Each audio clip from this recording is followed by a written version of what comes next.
Hey everyone, Tim Schofield here, and my 2-week challenge is complete. I have successfully used the new MacBook Pro with a touch bar for 2 weeks. I did not think that would be an issue as my daily laptop. Now, if you missed my previous videos, I will link to the playlist down below. Now, this is actually the first MacBook I've ever owned, I've ever used. Really have had no experience with macOS prior to this video and throughout this 2-week challenge. Now, I struggled for a little bit to kind of grasp the operating system itself, kind of get used to the laptop in general, specifically having only 4 USB Type-C slots. Talk about that in just a second. However, I did find to pick it up after about a week more and more, and I feel like I have a decent grasp on the laptop in general now. So anyways, let's go ahead and get started. Going to do a full review on the new MacBook Pro with the touch bar. To begin this review, I'd like to talk about design, and I do have the 15-inch model with the touch bar, and it seems like Apple has decided to go the route of keeping things slim and light, which was great when I was traveling. I had no issues with it fitting in my backpack. It wasn't necessarily too heavy by any means. However, it does sacrifice on things such as battery. The new MacBook is a very premium looking and feeling device. I really do like the aluminum unibody design that they went with. Shout out to Slick Wraps, they sent me this marble wrap to put on my device. It's been protecting my new MacBook for the time being. The new MacBook has only 4 USB Type-C slots, 2 on the left and 2 on the right, which is a new standard. I have no problem with it. However, for the time being, you are going to have to purchase some adapters. I have an entire video talking about my experience using adapters and just kind of living with these 4 slots. Now, one thing that I really do like about it is that they've decided to use all 4 of them for charging, so you can plug it in on the left side, or maybe you can plug it on the right side, kind of depending on where that wall outlet is. All 4 of them work to charge, so it's pretty nice that you aren't stuck to one side, especially with a cable running across the floor maybe, and it might get in your way. There are also 2 speaker grills right to the right and left of your keyboard, and they are great. To be honest, sound quality is very good. It gets very loud as well. Let's play a quick sample track so you can kind of get an idea of how loud it can actually get. And you'll see it's very soft right now, but if you go ahead and turn it up, it gets real loud, as you can hear. All the way up, it's very loud. It easily fills a room, and it doesn't get distorted at all. It's very clear. Basses are pretty solid as well, considering it's just kind of 2 speakers and a very thin laptop. So overall, I'm very pleased with the speaker quality. The MacBook has a 2880 by 1800 Retina display, and I am very happy with it, whether it's viewing angles, colors as well. And speaking of colors, if you go ahead and jump into System Preferences and go to Displays, you'll see you have a bunch of different color profiles that you can apply based on what you're doing. So this is very good for people that do a lot of things like video editing, photo editing. If you're more serious into that, it's very easy to kind of change them all on the fly. Overall, you really can't go wrong with this display. It looks gorgeous. Unfortunately, it is not a touchscreen. Some people don't like it, some people do like it. But I think when at the price point that they are making this at, they should definitely have included a touchscreen just for those of you that want to use it. Instead, they included the touch bar. Next to the touch bar is a Touch ID input where you can go ahead and scan your finger to make purchases, sign into your account as well, and it also couples as a power button. When at your desktop, the touch bar has an escape key right here and also 4 customizable buttons. Now I have Siri right here, go to the launch pad, and then you have volume and brightness as well, and there's a couple ways you can adjust it by pressing and holding to go up and down, or of course you could just tap it and then you can kind of scroll this bar if you'd like to. Exact same with the brightness, press and hold, which is probably what I use the touch bar the most for, to quickly change the volume and brightness. You also have an arrow where you can go ahead and open things up, where you can customize the brightness of your keys. And then also you can show all windows as well. And like I mentioned, you can customize this. And here's a look at the customizing screen. Kind of takes a little bit to get accumulated to all the options, whether you want to add. You see I can just drag things down with my mouse, and also I can take things off with my mouse. You'll see it highlights right here. I can press and hold and drop things up if I don't want them there. And these customizations are all on a per app basis as well. So you'll see if I go ahead and open up Safari, Safari is going to go ahead and show off all these various tabs that I can go to that are open right now. And then if I want to go ahead and add a tab, I can go ahead and do so, and it shows all of my bookmarks as well right here. So let's say I wanted to hop into Reddit real quick. It loads that on up, and then you'll see all those 4 stay there, those customizable ones. And then you can do a quick search as well, which is going to open up your URL editor. Another way that I really do utilize the touch bar is when watching videos and also listening to music. It's very easy to kind of scrub through videos in an accurate manner. And you just kind of put your finger here. You can slide, you can tap as well to quickly swap through parts of a video. And that's really about it. So there are lots of other ways. It is interesting to get to your function keys. You have to press the function button and then they go ahead and pop up. So that may take a little bit of time to get used to. And the touch bar in general takes a little bit of time to get used to. It's definitely a learning curve, something that I'm definitely taking time to have to learn. If you tap on a file, you can quickly share it, you can label it. And it always changes depending on the app that you're in. Now, I have a video going full in-depth on the touch bar. I'll link to that down below. Next, let's talk about the massive trackpad on this device. I really can't get over how big it is. I don't necessarily know if it needs to be this large. They might have been able to make it a little bit smaller for my needs, but you can also click anywhere on the trackpad, which was a bit of a difference coming from Windows because they have a right and left click. To actually right click, you just press with 2 fingers as opposed to right clicking. And overall, this has been my favorite trackpad on any laptop that I've ever used. It's really great. The gestures do take a little bit to get used to, at least for me. Just to kind of remember all of the different gestures that you can have, whether you want to swipe up to go to all available windows. You can quickly swap desktops, which I use all the time. It's nice to have a couple desktops up at the top, so you'll see I have 3 open right now, and to quickly swap, you just use 3 fingers.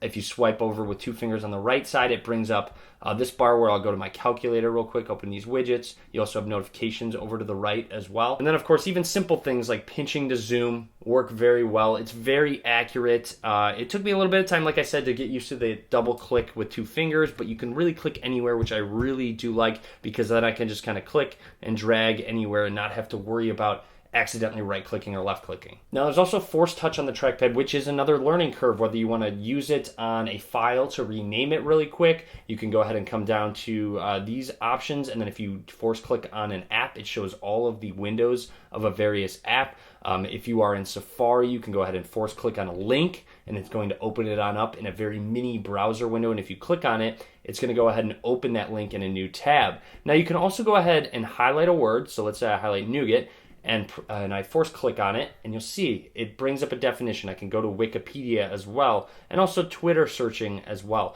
So force clicking is useful, and I do really like the implementation. But however, like I said, it's a bit of a learning curve, and a lot of the times I use it a lot for links, to be completely honest. That is the main reason that I use force clicking, is to quickly open up links, read what I need to, and get out of it, and not have to open a new tab or a new window. I was also worried with the trackpad being so large that I would accidentally click or move the mouse a lot while typing, and that hasn't been an issue at all. Apple has done a very good job at implementing a system where the trackpad isn't used while you're typing. That brings me to the somewhat compact keyboard that is on the MacBook Pro, and this was something that I am actually not a huge fan of. And the main reason that I'm not a huge fan of this keyboard is the key travel. It's very shallow, doesn't travel very far, and the keys are very clicky. I thought that I was going to get used to the keyboard, however, I just honestly don't like it personally. It's not bad by any means, it's just something that I prefer to have way more travel so I can get a little bit more feedback while I'm typing. Unfortunately, those arrow keys are also extremely cramped. Those up and down arrows are very difficult to press just because they're so small,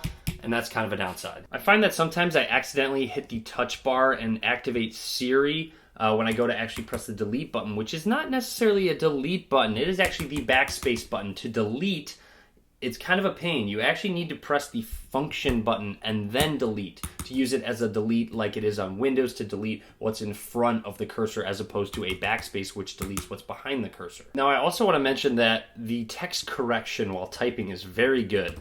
So you'll see that I typed there wrong and it recorrected it very well. It underlines it for you. There's also text prediction up on the touch bar. So if I want to say thanks to my new video, something like that. I never use it. I'm not going to lie. I literally never use this guessing of text because I can just kind of type too fast on the keyboard and I'm always looking at my screen and you need to kind of put your eye level down. So you're looking at your display and if you want to look down at the touch bar, you have to tilt your head down and then look back up. So overall, when I'm typing, I really just go really quick typing and don't even look at the touch bar. Now, there are a lot of keyboard shortcuts that you really do need to learn, and the command button is essentially the control button on Windows, and that took a little bit of time to get used to, pressing the command button instead of control, but after a while, it's really not too much different. You still have Command C for cut, copy, paste, Command V Command X as well. You have Command Q to quit apps very quickly, which I use a lot. That's a good one. Like I said, Command Spacebar is the spotlight search. If you press and hold on it, it's going to open up Siri as well. The escape button is a physical button, which you don't necessarily always need to press the actual a touch button on the second display, and you'll see on the left, if I press escape, it's going to highlight it even. My Asus 15-inch laptop has a number pad, which I do miss. Next, let's talk about the webcam on the new MacBook. And it is a 720p webcam, and it is a very good quality 720p webcam. However, there's a huge problem. It's 720p. Makes absolutely no sense why they couldn't have included a 1080p front-facing webcam at all. I mean, you'll notice a difference even in the quality. This isn't even a very expensive webcam, but if I go switch to this webcam, you'll just kind of notice it is way less grainy. The quality is definitely better using 1080p just because you're going to see more pixels in the 720p integrated webcam, and it's really a bummer. You're going to spend this much money on a high quality machine and you get kind of gypped in the webcam category. Now, in terms of performance and OS on this device, now with performance, I did upgrade the processor to the 2.9 gigahertz Intel i7, 16 gigs of RAM. Now, you'll see here is the setup that I have.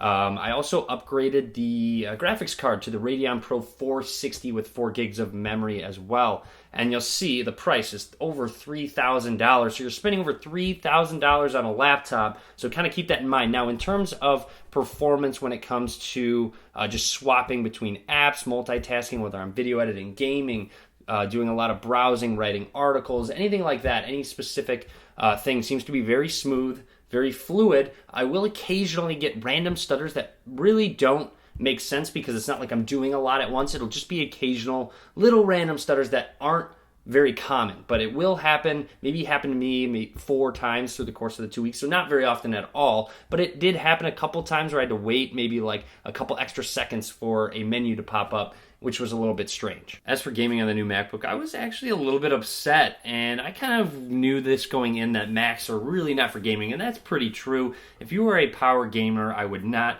attempt to buy this MacBook attempting to play a lot of games. Now, some games do work, run fine. You're not going to be able to run them in high graphics settings. I also found that a lot of games were not compatible with Mac. A lot of my Steam games that I have, a lot of my EA Origin games are not, none of my EA Origin games are actually compatible either. And no, I don't necessarily do a lot of PC gaming, but I will from time to time. And I was pretty upset with the frame rate drops that there were from around 650 to 60 all the way down to 20 to 30 at times while playing Rocket League, even not on full high setting. And of course, you're going to have to bump down the resolution. You're going to have to bump down the graphic detail as well to get it to run a little bit more smoothly. And to be honest, it's fine if you want to do some here and there gaming. I guess for my needs, this would be fine, but I still wish you could utilize that display a little bit more, have some higher graphics games going and running smoothly, but that's not an option with the MacBook Pro. Video editing on the MacBook, however, has been amazing. I really have enjoyed my time editing some 4K video on this device. I did buy Final Cut Pro, which was $300, so a little bit steep in terms of buying that software. However, there is so much to this video editing software that it's going to take a lot more time than 2 weeks to learn all of it.